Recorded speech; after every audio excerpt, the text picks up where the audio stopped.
তুলে নিয়েছে। হুম।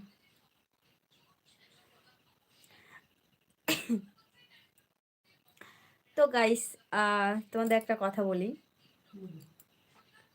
আহ, এই যে মানে কেউ কেউ এমন করছে যে আছে, আমার আমার চ্যানেলে এমনও আছে, কেউ কেউ কী করে জানো, কেউ কেউ লাইক করে তুলে নেয় লাইক।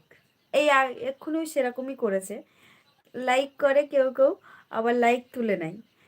জানি না যে আমার প্রতি কার তার এত হিংসা কেন।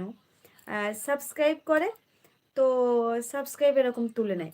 আজকে ধরো সাবস্ক্রাইব করেছে, কালকে থাকবে, কালকে রাত্রে গিয়ে আবার সাবস্ক্রাইবটা তুলে নেবে। আবার 2-3 দিন পরে আবার সাবস্ক্রাইব করবে, আবার সাবস্ক্রাইবটা একদিন পরে আবার তুলে নেবে। আমি জানি না যে